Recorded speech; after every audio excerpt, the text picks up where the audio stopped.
செவ்வாய்க்கிழமை பிறந்தவங்களுக்கு செவ்வாய்க்கிழமையில உண்மையிலே அவங்க வந்து மூர்க்கத்தனமா அடுத்தவங்களுக்கு தோற்றம் அடிப்பாங்க. ரொம்ப ஹார்டா இருக்கும் அவங்களுக்கு. பொதுவா ஒரு குழந்தை செவ்வாயில பிறந்துருச்சுன்னா, ஐய்யய்யோ! செவ்வாய் தோஷம் இருக்குன்னு கூட நம்ம பழைய ஆட்கள்லாம் இன்னமும் நம்பிக்கிட்டு தான் இருப்பாங்க. அந்த அளவுக்கு அந்த செவ்வாயினுடைய அந்த உணர்வுங்கிறது அவங்களுக்கு ம் அதிகமா இருக்கும். சட்டுன்னு கோவப்பட்டு எடுத்தெறிஞ்சு பேசக்கூடிய ஒரு தன்மைகள் அப்படிங்கிறது அவங்களுக்கு இயல்பா வந்துரும். அப்ப இவங்க ரொம்ப பொறுமையா இருக்கணும் அப்படிங்கிறதுக்காக, செவ்வாய்க்கிழமை சந்திர ஓரையில அம்பாள் வழிபாடு இவங்க பண்ணணும்.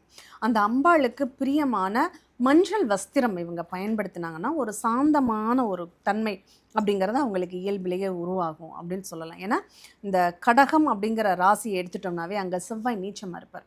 அங்க குரு உச்சமா இருப்பார். அப்ப அந்த செவ்வாயை வந்து சரி பண்றவர் யாருன்னா, அந்த ம் குருவா தான் இருப்பாங்க. அதனால அந்த மஞ்சள் வஸ்திரத்த நம்ம பயன்படுத்தணும். அதே மாதிரி அந்த மஞ்சள் நிற பழங்கள வச்சு முக்கியமா சொல்லணும்னா, அன்னாசி பழம் ரொம்ப விசேஷமானது. இந்த அன்னாசி பழத்த வச்சு நெய்வேத்தியமா வச்சு அவங்க சாமி கும்பிடுறாங்க அப்படின்னா, அவங்களுக்கு ரொம்ப சிறப்பா இருக்கும். செவ்வாய்க்கிழமை அந்த சந்திரனுடைய ஓரையில இத பண்றாங்கன்னா, அவங்களுக்கு ரொம்ப சாதகமான பலன்கள் நெறைய கிடைக்கும்.